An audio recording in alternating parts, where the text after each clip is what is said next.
देखो, करने का यह जो सवाल है यह तुम्हारे लिए बड़ा ही उत्कृष्ट है और इसका संकलन एक उत्कृष्ट प्रकार से तुमको प्रेरणादायक और ज्ञानवर्धक होगा। पहला सवाल है 14 का पावर 20 जो तुम्हारे पुस्तक से उठाए हैं अब बटे 28 का पावर 10। उसको हम क्या किए तो सबसे पहले हूबहू लिख दिए 14 का पावर 20 और 28 का पावर 10। इसको हम लिख दिए।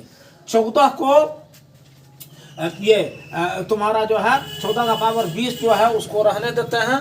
14 का पावर कितना है 20, तो 14 का स्क्वायर का होल पावर 10।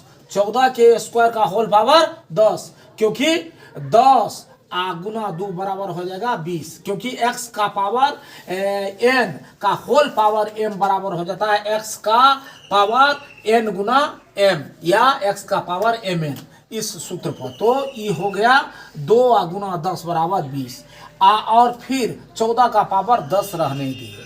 तो अब देखिए सबसे बड़ी बात क्या हो रही है, ऊपर में भी पावर 10 हो गया, 14 के स्क्वायर के या 14 के 2 घात का पावर हो गया है 10 और 28 का पावर है 10। घात तो बराबर हो गया।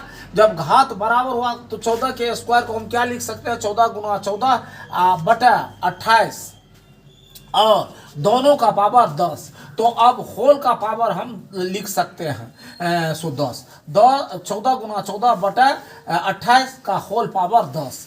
अब यहाँ देखो कैसे 14 दूना 28 और 2 सतह 14, इस प्रकार से 7 का पावर 10 हो गया। फिर उसी तरह से दूसरा सवाल है 15 का पावर 20 और बटा 30 का पावर 10। तो 15 का पावर 20 जो है और 30 का पावर 10 जो है न आधार में समानता है न पावर में समानता है, एक जैसे है। तो इसको समानता करना होगा। कैसे करेंगे तो 15 जो है 15 का हम स्क्वायर कर देंगे का होल पावर 10 कर देंगे। 15 के स्क्वायर का होल पावर 10। अब देखिए 15 के स्क्वायर जो है 100 स्क्वायर का मतलब होता है पावर 2। 2 गुना 10 बराबर 20, मतलब 15 का पावर 20 अब बटे 100 30 का पावर 10 है। इस तरह से 15 का स्क्वायर हो गया तो 15 गुना 15 बटे 30। अब 15 गुना 15 का पावर 10 और 30 का पावर 10 है। तो अंश और हर को एक घात में ले आएंगे या इसको एक ही प्रकार के सो ब्रैकेटिंग में कर देंगे क्रिया। कैसे तो 15 गुना 15 बटा 30, इस तरह से का होल पावर 10। 15 गुना 30 और 7 बटा 2 का पावर 10 हो गया। इस तरह से इसी आधार पर हम तुमको 5 गो सवाल दे दिए हैं।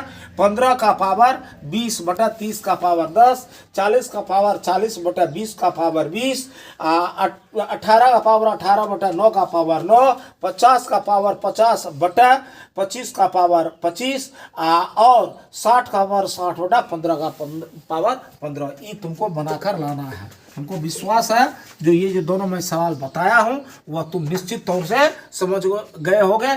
खाली यह तुमको याद रखना है, इसका सूत्र x का पावर n का होल पावर m बराबर हो जाता है x का पावर m गुना n बराबर x का पावर m n।